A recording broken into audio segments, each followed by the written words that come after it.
the person you reach out to, have it actually, it's not just like, oh, I'm not really a Star Wars person, but The Mandalorian was a big show, so I'm going to reach out to the Mandalorian editor or assistant editor. No, it's like, dude, like, I was religious about The Mandalorian. Like, you have to be like that. You have to be like, hey, this is something that really matters. You know, like, this matters to me.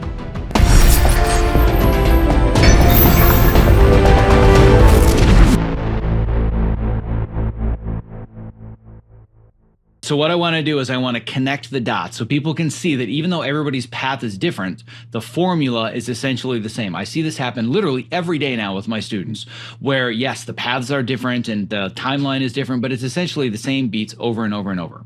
So step one, you write an outreach message to, we don't need to mention who the person is, but you know, a high-end editor working in animated features and the world that you want to get into. You write them a message. The message was not good. You and I workshopped it. We made it way, way better to eliminate all these issues of being an email pen pal and just kind of fanboying. And instead, like, you know, I want to reach out to you as a professional in the same world. And there's a few things that I wanted to ask. They did not respond. Mm-hmm. And then 2 weeks later, we used the follow-up formula that I taught you. And I always tell people the magic is in the follow-up. It's never about the initial message. The magic is in the follow-up. So had you not sent the follow-up, the rest of the story might not even exist. But knowing you, you would have found another way. But you get the follow-up message, and I want to make this part very, very clear. Did you ask to get on a call? No, I did not. Nope. I was shocked. I don't even think I waited for the Wednesday that was our class day. I think I sent you a message immediately. I was like, Zach, he wants to call. But no, I get those messages all the time where people say, oh my God, I sent the outreach message and they want to have a call with me. And nobody understands why. And the reason is if you're very clear about how somebody can help you and they see the need and they know that they can fill that need, they want to. I really believe that by and large, most of the people in this industry want to help other people succeed. Not everybody. There are douchebags. We do live and work in Hollywood. There are people that see this as a zero-sum game, which means that if I help you, you're going to take my jobs. That does exist, but it's way less prevalent than people think that it is. But by and large, if you make it very clear where I need support and this person can provide that support, they want to do it.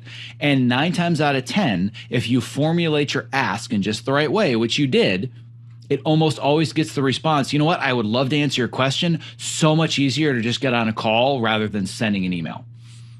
I mean, it happens every single week. And it really, you know, I sent the follow-up, and him and I, we had the call. We talked for 45 minutes.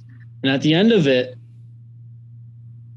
and the biggest thing is to be yourself. You know, the person you reach out to, have it actually, it's not just like, oh, I'm not really a Star Wars person, but The Mandalorian was a big show, so I'm going to reach out to the Mandalorian editor or assistant editor.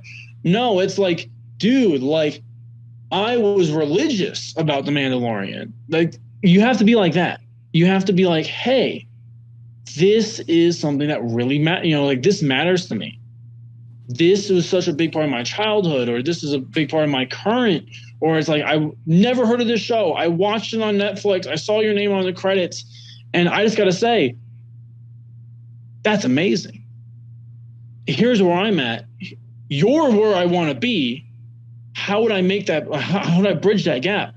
That's, I mean, a little bit more polished. That's your outreach email right there.